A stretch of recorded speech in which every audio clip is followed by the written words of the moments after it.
M2 and even talking about buying my M2, the one thing that I constantly heard was you're going to have service problems, it was going to be maintenance issues, it was always going to be in the shop. So today I wanted to share my first service experience with BMW. If you're new to the channel, I bought this M2 about 6 months ago, and as I've done with my Focus ST that I still have, I'm going to cover every ownership aspect of it: driving, upgrades, detailing, maintenance, everything. So if you're interested in the M2, this would be a good place for you to subscribe, because I'm just getting started with these videos. Considering I've had my Focus ST for over 4 years now, I've been to their shop a lot, and that's mainly for oil changes. At the beginning there were a couple things wrong with the way the instant miles per gallon were reading. There were minor issues at the beginning that I had to get fixed, and the communication with them was okay, but with BMW, the constant follow-up, emails, confirmations, and everything was really impressive.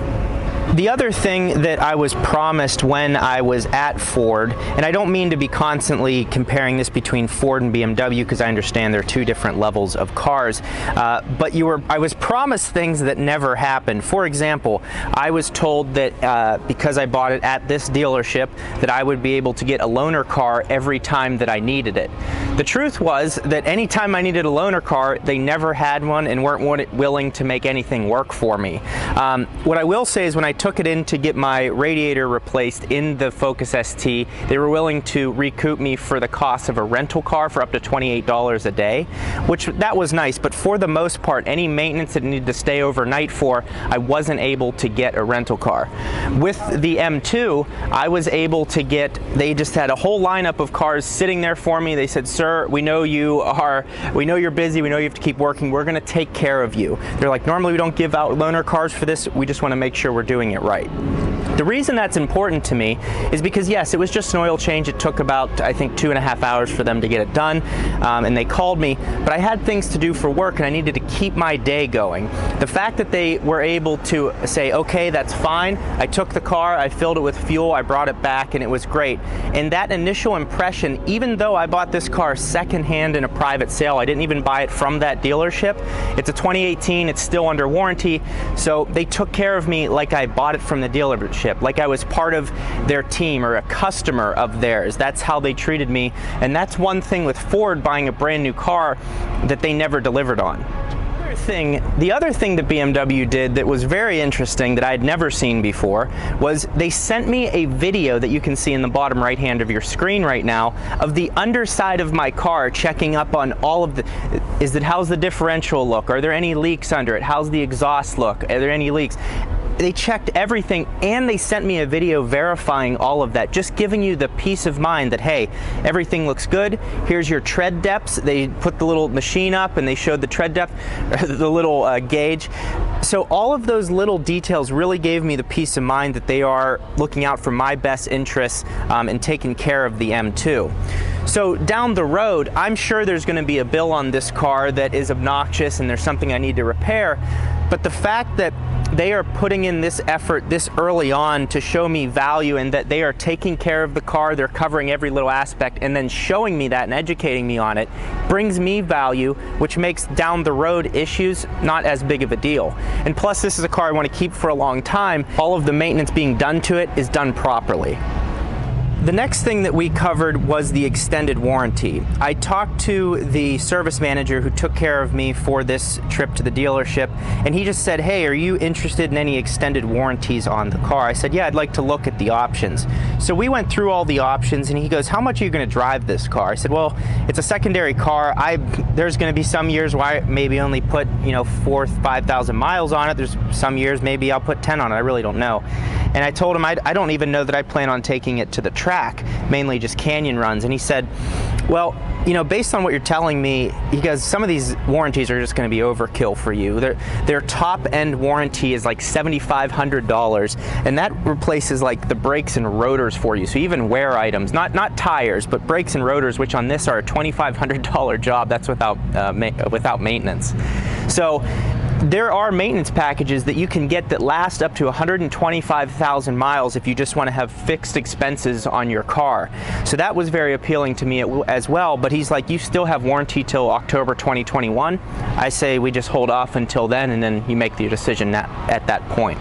So just the fact that he's not pushing anything, he's just educating me. He's just showing me what my options are, which gave me this, you know, I truly was surprised, because if you just read the comments, you would never buy a BMW. But if you go out and actually experience what it's like, and I know there's horror stories out there, I know the downsides of the N55, I know all of that.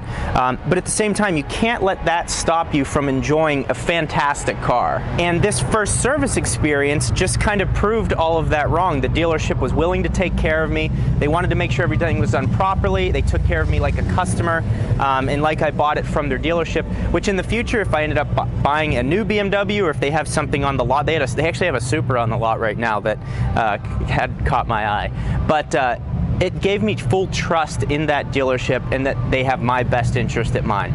I know that they have to make a profit. I know that they have to make money, but I'm okay with that when they're taking care of me as I feel like they should.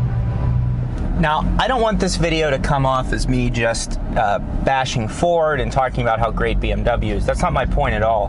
My point is, really, with any dealership, I just happen to have two Fords. I have a Ford Escape and a Focus ST, so I've had years and years and multiple trips to the dealership of experience in dealing with Ford. But what BMW did takes a little bit more time, but the value that it brings to the customer and peace of mind down the road is worth so much more. Communicating exactly when your appointment is going to be, a quick follow-up call, a quick call saying, hey, just wanted to make sure everything was taken care of, a handshake at the end, which now I don't know if handshakes exist anymore. What they did was simple, yet very effective, and left an impression on me, and I'm confident that when I take my M2 back there, that they are going to take care of me again. I also understand that at times it varies from dealership to dealership. I've taken my ST to 3 different dealerships to get maintenance, and you get different results at all of them. People say different things. I'm dealing with the recall issue right now on my ST, and all the dealerships said, yeah, you need to remove the calibration from your car so our techs can work on it. After speaking with Ford Performance, I realized that that is not true. So Ford Performance sent me the file that I need to give to the dealership that they can use to their programmers to remove the tune and take care of any warranty work that needs to happen, and it's or recall work that needs to happen. So my first service experience with BMW has been excellent. There's nothing negative that I can say. They took care of me like a customer. My warranty, if you didn't see that in a previous video, my warranty had to be transferred over to me, so that cost me $100, but now the car is fully in my name in their system. All of my maintenance is covered up to 36,000 miles or October of 2021, so I'll have 2 to 3 more maintenances before then, and it's all covered. And they do things like they're flushing the brake fluid, they're changing the filters. They do a lot in these maintenance to keep these cars running well. Without that package, maintenance costs about $250, but that depends on what you want them to do. If you don't want them to change the filters, if you just want them to change the oil, don't drain the brake fluid, all that stuff. So that can kind of fluctuate as well. And those are also pretty simple maintenances that you could do on your own at home. Just need a jack stand and some ramps, and you could take care of it yourself if that's something you're interested in. That is something I want to get into more down the road. I know how to do it. I have done it on other cars, but just not having the space and then at my house, so I just want to eventually get into it. Right now, it's not very important to me. So, thank you all for watching. If you're interested in the M2, again, I'm just getting started on videos with this, so I've got plenty to come. If you have any questions, throw them in the comments below. I'll be sure to address it. And if you're still with me in the video, I'd appreciate if you dropped a like on it. It helps me get promoted more and helps grow the channel. So, Focus ST videos, M2 videos, I have them totally covered. Check out my channel for the playlists, and we'll see you next time.